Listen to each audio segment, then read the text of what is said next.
paragraphs 4 through 7. Explication of the infinite spring. Quote, "The great magnification of God," unquote, is understood in the idealistic perennial metaphysical assumption given throughout this writing.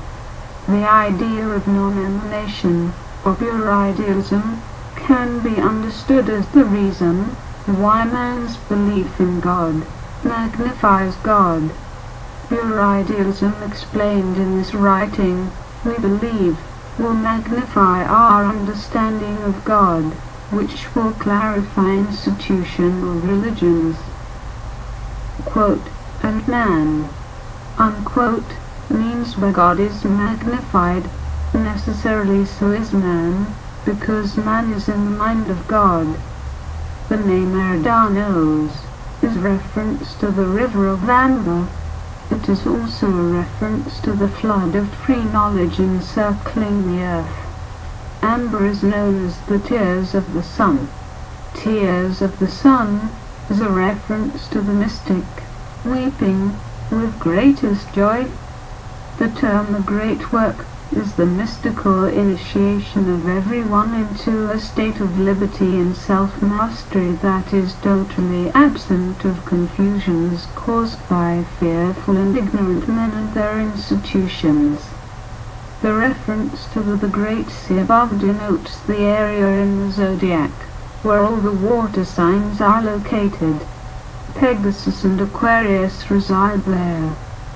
The phrase, "the heavens above as it is below," is a Hermetic axiom from the Kabbalion that means that what is done in heaven is also done on earth, and vice versa.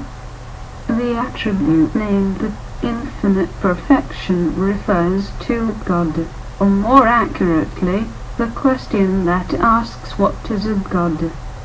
The term purpose refers to man and matter, which is said to be perfect purpose throughout this letter. It is maintained that through man and matter, God becomes completely perfect by combining purpose for substance to reflect on so as to be self-aware of its own perfection. The new justice is the idea that humans will evolve in realization of higher justice with the new age. Quote, "God separates perfect substance from perfect purpose, so God can know his perfection exists," unquote, refers to St. Thomas Aquinas' philosophy that perfection can be absent of substance or purpose, and yet still be perfect. However, perfection must retain one or the other, or both.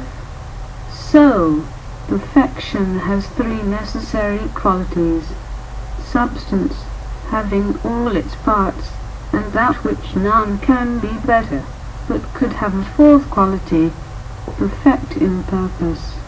However, perfection can either have substance or purpose as the fourth quality. God is separating perfect substance from perfect purpose.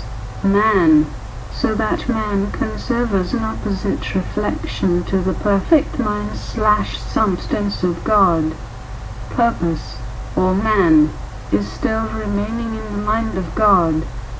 The sentence, quote, "made of the stars," unquote, means simply that man is part material stuff of the cosmos, or matter.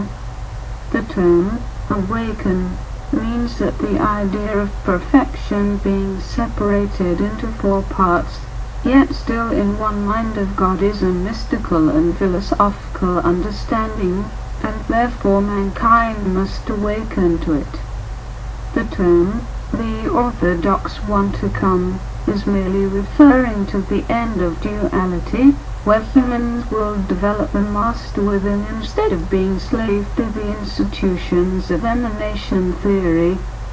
The sentence, quote, "not in substance, not in parts, not in being above all others, but in purpose only," unquote, is referring to the authority which is in the innate intuitions of every human being. The purpose is all men. The term, the walls, are referring to the institutions that stifle intuitions. We must remember that men must change before kingdoms do. William Tacitus.